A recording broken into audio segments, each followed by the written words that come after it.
वालेकुम बच्चों, उम्मीद करते हैं कि खैर आफियत से होंगे। सो बेटा, हम पढ़ रहे हैं फैक्टराइजेशन। उसमें हमने पहली एक्सरसाइज ख़त्म की और आज हम आ रहे हैं 14.2 पे, जिसमें हमें फैक्टराइजेशन का ही कंसेप्ट पढ़ना है। सो आपको बताता चलूँ, मोर अपडेट्स के लिए चैनल को सब्सक्राइब कीजिएगा। चैनल का नाम है ER मीर, जो यहाँ पे दिया गया है। ठीक है बेटा, उसके बाद आप बेल आइकॉन को भी प्रेस कीजिएगा मोर अपडेट्स के लिए।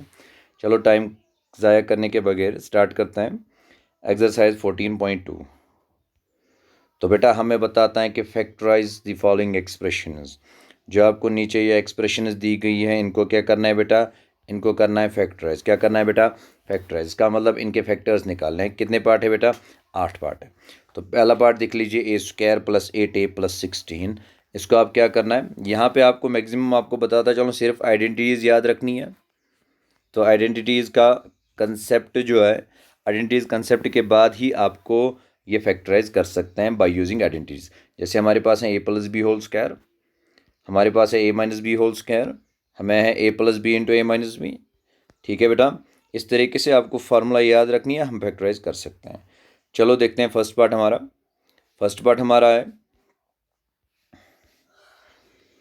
हमारे पास फर्स्ट पार्ट है, that is A² + 8A + 16 equal to, हम लिख सकते हैं A² + 4 × 4, 4 + 4 हो गए 8 × A, कोई प्रॉब्लम नहीं, और 4 × 4। ठीक है बेटा, हम आइडेंटिटी यहाँ पे यूज़ कर सकते हैं x² + A + B × x + AB। देख लीजिएगा, क्योंकि A भी यहाँ पे 4 है और B भी यहाँ पे 4 है, कोई मसला नहीं। सो यहाँ पे देख लीजिए, that equal to x + A × x + B। तो यहाँ पे x A के बराबर है और A जो है दैट इज़ 4 के बराबर, और B भी हमारे पास 4 के बराबर है। सो हम ये कह सकते हैं कि A² + 8A + 16 किसके बराबर आएगा? A + 4 × A + 4 के बराबर, जो फैक्टराइज होके A + 4 × A + 4 हो जाएगा, कोई प्रॉब्लम नहीं है। इसको हम दूसरे तरीके से भी कर सकते हैं। हमारे पास ये है A² + 8A + 16। यहाँ पे हमने x + A × x + B formula use की। यहाँ पे देखते हैं हम इस तरीके से, हम लिख सकते हैं A² + 8A + 4², क्योंकि 4² भी 16 ही है। सो हम ऐसे भी लिख सकते हैं A² + 2 × A × 4 + 4², क्योंकि 2 4 = 8 फिर से आया और A एज इट इज़। अब यहाँ पे A² + 2AB + B², तो हमारे पास आएगा ये A + B² के बराबर, जो आता है A + B × A + B। तो उसके बाद A + B 4 × A + 4। ठीक है बेटा, इस तरीके से भी ये कर सकते हैं। अब यहाँ पे हमारे पास है P² - 10P + 25। यहाँ पे भी आप दो फार्मूला यूज़ कर सकते हैं। मैंने एक फार्मूला यूज़ यहाँ पे किया, आप दूसरी कर लीजिएगा। वो है P² प्लस, अब -10 है तो -5 और -5 रहेगा, क्योंकि -5 -5 -10 आ जाता है, और P एज इट इज़, और 25 हमें -5 × -5 आ जाएगा, कोई प्रॉब्लम। अब हम आइडेंटिटी कौन सी वाली यूज़ करेंगे? x² + A + B × x + AB किसके बराबर है? x + A × x + B के बराबर। बट यहाँ पे x जो यहाँ पे है दैट इज़ P, और A जो है दैट इज़ -5, B भी हमारे पास -5 है। तो हमें आ जाएगा P² - 10P + 25 किसके बराबर? P - 5 × P - 5, या तो हम डायरेक्टली इसको कह सकते हैं P - 5²। तो हो गया ये फैक्टराइज। अब आते हैं तीसरी पार्ट पे, वी हैव 25m² + 30m + 9। ठीक है बेटा, 25m², 25 तो परफेक्ट स्क्वायर है, इसलिए 5 का स्क्वायर है, तो 5m² आएगा। ये स्क्वायर जो, ये 5 का भी है और ये m का भी है। ठीक है बेटा, तो इसके बाद देख लीजिएगा, अब 30m है, 2 × 5, 2 5 ज़ार 10, 10 3 ज़ार 30m × 3²। यहाँ पे दूसरी वाली फार्मूला यूज़ हुई है, तो यहाँ पर आइडेंटिटी यूज़ कर सकते हैं A² + 2AB + B² that equal to A + B²। तो यहाँ पे A जो है दैट इज़ 5m, B हमारे पास 3 है, तो हम ये कह सकते हैं 25m² + 30m + 9 किसके बराबर आएगा? 5m + 3², जिसको हम ऐसे भी कह सकते हैं 5m + 3 × 5m + 3। ठीक है बेटा, पावर का मतलब भी है 2 बार।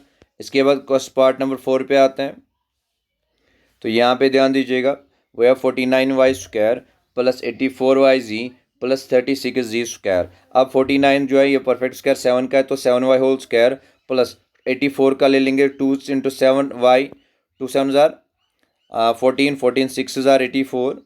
ठीक है बेटा, तो यहाँ पे आएगा 84yz, उसके बाद यहाँ पे 36 है तो 6z²। अब ये बन जाता है A² plus 2ab plus B square that is a plus b whole square. यहाँ पे a जो है दैट इज 7y और b जो है that is 6z। So we can say that 49y square plus 84yz plus 36z square that equal to a plus b. a हमारे पास है 7y plus 6z whole square. बाकी parts आप कर लीजिएगा बेटा 8th पार्ट तक। अब आते हैं क्वेश्चन नंबर 2 पे। क्वेश्चन नंबर 2 भी इसी तरीके से है, 8 पार्ट इसके भी है। आपको दिया गया है फैक्टराइज करना है 4p square minus 9q square. तो यहाँ पे आप फार्मूला यूज़ करेंगे A square minus B square that equal to A plus B into A minus B. ठीक है बेटा, तो यहाँ पे देख लीजिएगा we have 4p square minus 9q square. 4 का मतलब होता है 2 स्क्वायर और यहाँ पे p स्क्वायर, तो मैं 2p होल स्क्वायर लिख सकता हूँ minus 3q whole square. Formula use कीजिए A square minus B square that is A minus B into A plus B. A क्या है यहाँ पे 2p minus 3q into 2p plus 3q। ठीक है बेटा, तो ये फैक्टराइज हुआ। उसके बाद हमारे पास है 63a square minus 112b square. तो यहाँ पे बेटा 7 पहले कॉमन निकालेंगे क्योंकि 7 63 और 112 का कॉमन फैक्टर है। 7 को कॉमन निकाला, यहाँ पे आया 9a square minus 16b square क्योंकि 7 9 जार 63, 7 16 जार 112। उसके बाद देख लीजिए अब यहाँ पे 9a स्क्वायर है, इसको मैं लिख सकता हूँ 3a होल स्क्वायर भी क्योंकि ये स्क्वायर 3 का भी है, 3 स्क्वायर हो गया 9। अब माइनस है 16b स्क्वायर, तो मैं लिख सकता हूँ 4b होल स्क्वायर। तो यहाँ पे 7 तो एज इट इज़ रहेगा और ये जो ब्रैकेट्स में है that is 3a square minus 4b whole square. तो ये किसके बराबर आएगा a plus B into A minus b. So a minus b that is 3a minus 4b 3a plus 4b। ठीक है बेटा, तो ये हुआ फैक्टराइज। अब आते हैं बेटा तीसरे पार्ट में। तीसरा पार्ट हमारे पास है 49x स्क्वायर माइनस 36। तो 49 जो है ये 7 का स्क्वायर हम देखेंगे वो हमें किसके बराबर 49 के बराबर। तो 7x square 7x whole square की बात होगी तो ये स्क्वायर जो है ये 7 का भी है और ये x का भी है। माइनस हो गया 36 हो गया 6 स्क्वायर। तो देख लीजिए A square minus B square so that is A minus B 7x minus 6 और 7x प्लस 6 के बराबर। कोई प्रॉब्लम। उसके बाद फोर्थ पार्ट है 16x raise power 5 minus 14x cube, तो 144x क्यूब। तो देख लीजिए यहाँ पे पावर डिफरेंट है तो आप नहीं ले सकते। तो अब क्या करेंगे बेटा, अब इन दोनों में से कॉमन देखेंगे तो 16x क्यूब, क्योंकि 16x cube into x square है माइनस है 144x क्यूब। तो 16 को कॉमन निकाल देते हैं, यहाँ से बचता है एक्स स्क्वायर और यहाँ पे बचता है माइनस 16 9 जार 114। ठीक है बेटा, क्योंकि एक्स क्यूब जो है बाहर निकला है। अब यहाँ पे एज इट इज़ रहेगा एक्स क्यूब। अब एक्स स्क्वायर, तो एक्स स्क्वायर माइनस 9 जो है 3 स्क्वायर के बराबर that is 16x cube. X square minus 3 square that is x minus 3 into x plus 3। तो हो गया बेटा ये भी फैक्टराइज। बाकी पार्ट्स कर लीजिएगा। अब आते हैं क्वेश्चन नंबर 3 पे। क्वेश्चन नंबर 3 हमारे पास है फैक्टराइज द एक्सप्रेशंस। हमारे पास है A x square plus B X. अब ये वाली हमें फैक्टराइज करनी है, तो इसका मतलब हमें कॉमन फैक्टर्स देखने हैं। सो कॉमन फैक्टर्स देख लीजिएगा। Question number 3 answer a x square plus B x that equal to x into a x plus b. ठीक है बेटा, क्योंकि एक्स यहाँ से कॉमन निकला। क्या निकला बेटा, एक्स यहाँ से कॉमन निकला। ए एक्स स्क्वायर था तो ए इंटू एक्स था इंटू बी एक्स, तो यहाँ पे एक्स कॉमन आया तो यहाँ पे रहा ए एक्स और यहाँ पे रहा प्लस बी। कोई प्रॉब्लम। उसके बाद है 7p square plus 21q square. तो यहाँ पे देख लीजिएगा, यहाँ पे 7 निकल सकता है क्योंकि 7 3 21 क्यू तो p नहीं रहेगा, तो 7 को कॉमन निकाल दीजिए। यहाँ पे रहता है p square plus 3q square. कोई प्रॉब्लम।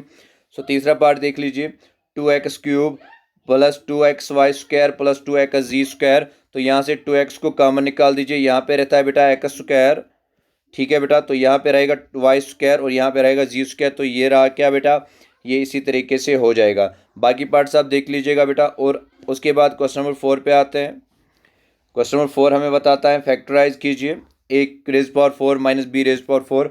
हमारे पास ऐसी कोई फार्मूला नहीं, बट हमारे पास है A square minus B square. अब ए रेज पावर 4 को डिवाइड करते हैं, वो है A square whole square minus B square whole square. तो यहाँ पे लगा दीजिए वही formula A square whole square minus B square whole square. So A के बदले यहाँ पे है ए स्क्वायर और बी के बदले हैं B square that is A square minus B square. A minus B into A plus B, तो A square minus B square into A square plus B square. तो A square minus B square फिर से formula लगा दीजिए that equal to A minus B into A plus B. A square plus B square कोई formula नहीं है, as it is रहने दो। अब यहाँ पे p raise power 4 minus 81 raise power 4। अब यहाँ पे हमारे पास पी रेज पावर 4 है, ये भी लिख सकते हैं पी स्क्वायर होल स्क्वायर, उसके माइनस है 81 दैट इज 9 स्क्वायर, तो ये हमें आएगा पी स्क्वायर माइनस 9 और पी स्क्वायर प्लस 9। अब यहाँ पे पी स्क्वायर माइनस 9 जो है that is 3 square into P square plus 9। अब ये आएगा पी स्क्वायर, यहाँ पे भी इस पे लगा दीजिए फार्मूला, यहाँ पे जो हमारे पास है that is P square minus 3 square, ये P minus 3 into P plus 3 और पी स्क्वायर प्लस 9 जो है एज इट इज़ रहेगा। ठीक है बेटा, बाकी पार्ट्स कर लेना। होप सो क्या आप लोगों को समझ में आया होगा। क्वेश्चन नंबर 5 जो है ये आपका होमवर्क रहेगा। ठीक है बेटा, तो आज के लिए इतना काफ़ी है। चैनल को सब्सक्राइब कीजिएगा for more updates. Thank you.